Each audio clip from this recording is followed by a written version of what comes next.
Gabbi, and I'm joined here by Lach, who is bringing us some amazing artifacts with the Titanic, as well as his experience going down and seeing the Titanic, but also building exhibitions around the globe. I'm so excited to get into this interview. I cannot wait what you guys have in store for you. So kind of just tell us a little bit about your experience with the Titanic diving down and kind of seeing everything. Yeah, I started doing the exhibition over 20 years ago, and during that time, I had this rare opportunity, privilege really, to get inside of one of those small submersibles and take the 2.5-hour journey to the bottom of the ocean. And it's like if you and I were sitting in the front seat of a small car and somebody was sitting between us, that's what it's like for 12 hours as you make this descent. And it was a beautiful day, bright sunny day. It was in fact, it was kind of hot that day. You get inside this sub and they kind of turned the hatch and secured the hatch. It was very hot inside, and then we started the descent. And the porthole in front of me had bright blue ocean, almost Caribbean blue, but within 15 minutes that faded to black. And for the next 2 hours you're in the dark. Wow. Almost like, when the house lights go down at a concert or some sort of show, that excitement that you feel, that anticipation. Yeah. It was that for me for 2 hours as we made this descent. And then at 3,800 meters, a little more than that, there was a light touchdown on the ocean floor. And then the lights came up on the exterior of the sub, and I looked out, and I didn't quite know what I saw first, but there was the bow of the Titanic. And we started to kind of climb the bow stem right over the bow railing that we're all familiar with from Cameron's film, King of the World railing. But this wasn't a movie, this was the real thing. Spent the next 8 hours on the bottom exploring the Titanic. Very exciting, obviously, but very emotional as well, and something I'll never forget. And when we set up any of these Titanic exhibitions around the world, you recall that responsibility that you have to tell the story. Yeah, it's just so incredible. How does it make you feel that you are one of not many people who have been able to go down and see the Titanic? Privileged, and quite frankly, the historians, the experts, the engineers, the folks that know every nut and bolt aboard the Titanic, they're far more, you expect those folks to go, and they should go. And how this humble exhibit designer kind of made his way into that sub and then to the ocean floor, I'll always feel grateful, privileged, and like I said, something that will stick with me forever. Yeah, of course. Is there a certain memory or part of the exhibition that sticks out to you? Of the exhibition or the expedition? Expedition. That's all right. Yeah, because there's both, yes, right? Yeah. Yes, there is. That revealed the bow, of course, I'll never forget. But then we started to move alongside the ship, and we came across what was Captain Smith's cabin. Now, the exterior wall, over time and because of the violence of the sinking of the ship, has fallen away. So I was able to look inside the cabin almost like it was a movie set, like a wall was removed, and there was his brass bed, his tub was there, and this portal or this doorway out to the bridge. Now, Captain Smith was in his cabin when Titanic scraped along the iceberg. Being the most experienced captain on the seas, he knew something was wrong, even though, as we've seen in movies, many of the passengers, and especially in first class, no problem. But he was immediately on the bridge, took control, and was given the information very soon by the ship's designer that the ship was going to sink.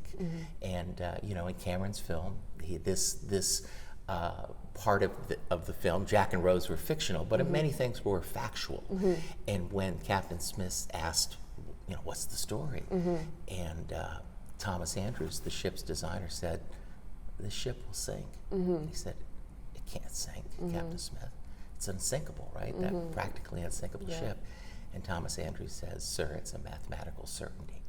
Well, when Captain Smith heard that, he knew there were not enough lifeboats on board. He knew that they were in the middle of the ocean. He probably knew that the fate of many of his passengers, including himself, was to be lost that night. Yeah. Yeah, so that was emotional, certainly, looking inside. Even though it was just a room, but you're on the bottom of the ocean in the dark and the light is moving to kind of light up certain places, that made it very compelling, very emotional, and very memorable. Yeah, for sure. Did it feel eerie at all, knowing that, you know, so many people had died on that boat? Of course. Eerie,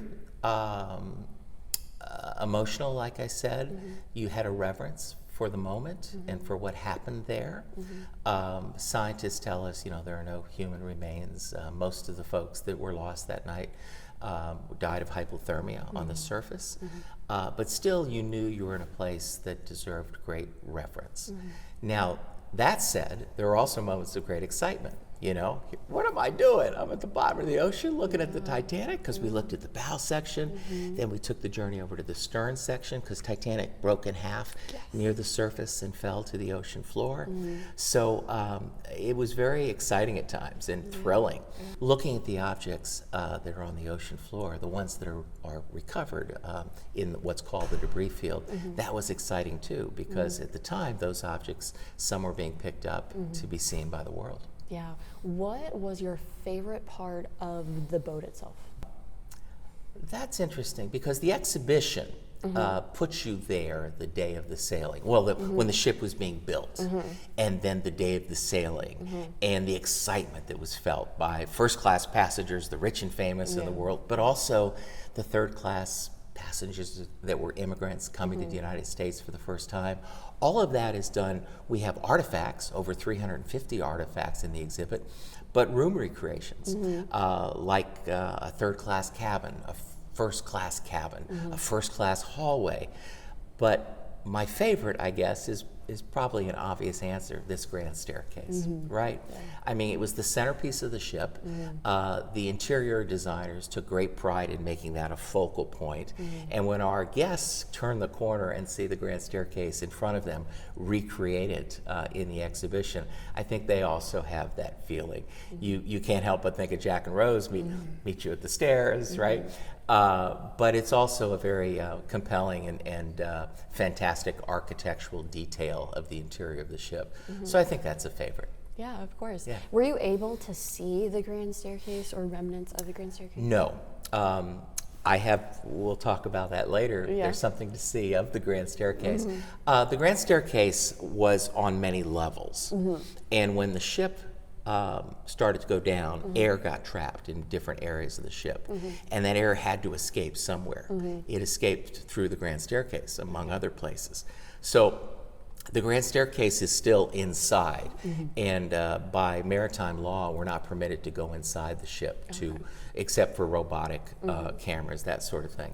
But could not see it, could see where the dome was, you know, that let the natural light in, could certainly see that, and go over that and look down. But as far as being in the ship, didn't see it that way. Okay, so we have these awesome artifacts here. So let's kind of switch gears and can you tell us a little bit about what you have here? Well, speaking of the grand staircase, Yes.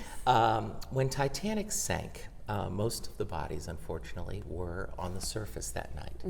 And the White Star Line hired cable-laying ships that laid cable across the Atlantic Ocean to go out and recover the bodies. Well, also on the surface was debris from the ship. And part of that debris was a piece of wood that the Minia, this is the ship that went out to recover the bodies, the ship's carpenter saw this piece of wood. He found it beautiful. He picked it up. Then he found it emotional, and it was later identified as part of the grand staircase. And he made a frame to pay tribute to the passengers and crews that were lost. And that's part of the grand staircase aboard the Titanic, recovered just days after the sinking. That's incredible. Do you want to pick that up and touch a piece of history? I have my gloves here. Yeah. Gotta put on the gloves. Amazing. This is so cool.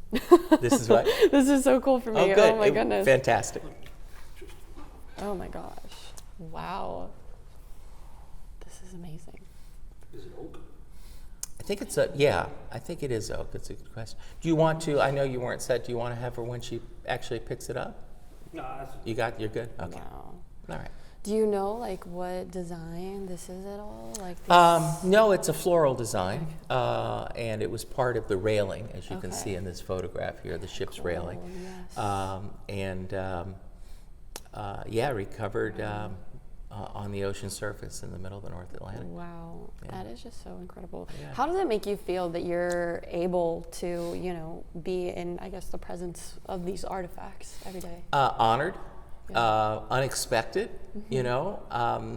Many years ago when the film came out, I knew very little about the Titanic. I knew that it sank in the end. I saw the movie and had no idea that I would have this opportunity and privilege to make it such a big part of my life. Yeah. And that's, you know, what it's been. And, you know, I'm most gratified, I think, by the folks that go through. Here we are, 112 years after the sinking. It still is, I think, compelling to people. It's still in the headlines. Yeah, I mean, course. recent days we learned more about the Titan disaster, the submersible that imploded. A couple weeks ago, RMS Titanic, the company that has the exclusive salvage rights, released photographs and video of the wreck, robotically shot recently. In fact, for me, having that bow railing moment that we talked about, you know, seeing the bow of the ship, we now know that part of that railing has fallen away. So, you know, eventually the ocean will take back Titanic completely. Right. And there'll be nothing more than a stain at the bottom of the ocean. Yeah. So, you know, I'm honored, as I mentioned, to kind of bring this story around the world through artifacts, through storytelling, through room recreations. And it's most moving for me to see people go through the exhibit. Excited at the beginning. You know, everybody that goes through the exhibition gets a boarding pass. And on the boarding pass is the name of an actual passenger. Yeah. And I think people take it initially as a souvenir and have some fun because it says the class you're traveling in. And look, Dad's in third class, Mom's in first class, and a little bit about that passenger. But it's very,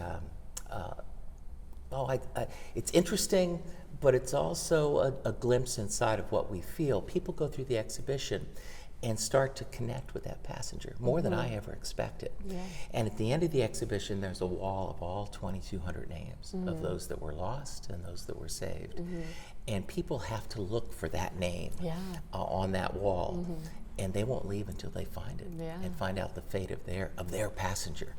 And I always see folks looking at each other, and I think it hits our guests, it certainly hits me how fragile life can be, how uncertain life can be. Because remember, imagine the excitement of getting on that ship, a brand new ship, a safe ship, and we're going to the United States, right, for the first time. So there was a great deal of excitement and optimism for the future. And then for it to end for so many so tragically, I think that relates to us today too. We look around, see our family, our friends, and know that in a second it can all change. Right, of course. And then we also have this letter and then this little teacup over here. This is a postcard sent by a crew member, Leonard Taylor. He was asked to come to Southampton. That was the first part of the journey, to train as the Turkish bath assistant. Interesting. Titanic had a private swimming pool for the first class, had a gymnasium, had a Turkish bath, kind of a cold plunge, if you will, as part of, you know, the best ship in the world. He was so excited. This was dated, and we look at the ship is on the front. That's it docked in Southampton. And then we see this, this postcard to his mother, how excited he is. He's 19 years old. He, it says on the postcard, it says he calls it my ship, and that the digs are wonderful. You know, it's a brand new ship. So he's very excited at 19 years old. He was lost in the sinking, body never found, never recovered, and that's a photograph of Leonard right there. Wow, that's so incredible.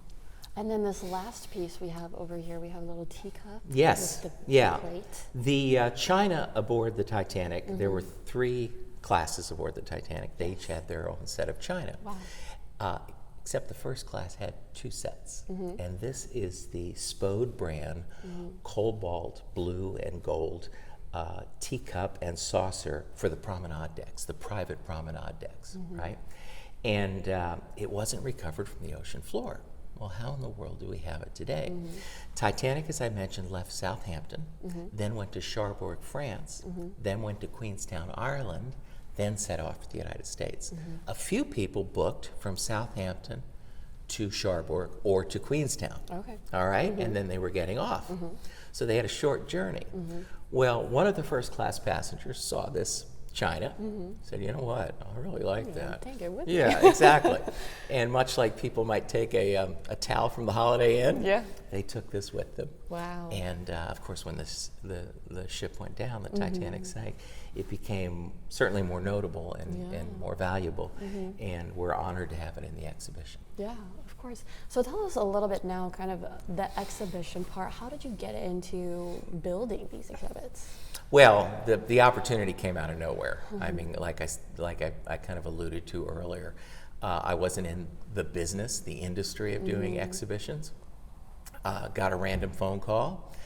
Just heard from that friend now last night, actually, and I didn't know him at the time, and he wanted to know if I'd be interested in designing a Titanic exhibit in Orlando, Florida. It was kind of a mix between an exhibition and an attraction in Orlando. And I remember saying, yeah, boy, I'm honored, but you got the wrong guy. I've never done that in my life before. Yeah. And I hung up the phone. I was like, dude, you can do that. Yeah, You know, right. fake it till you make it, right? And sure enough, I went over to Orlando, did my first exhibition then. The opportunity after that came to tour the exhibition and the artifacts from the ocean floor around the world. And it's amazing to me because since then I've been doing, the King Tut exhibition at the Field Museum, and speaking of Chicago, where we are, Saturday Night Live exhibition. I mean, all these opportunities came, and it was because I kind of said, well, let's give it a shot. And I'm so grateful for that opportunity. And we all look for our little niche, right? It was like, this works because it's kind of entertainment, if you will, meets something very real. So the exhibition is very theatrical, right? It's lighting, it's music, it's room recreations, the storyline that it takes you on, and all of that came from starting many, many years ago.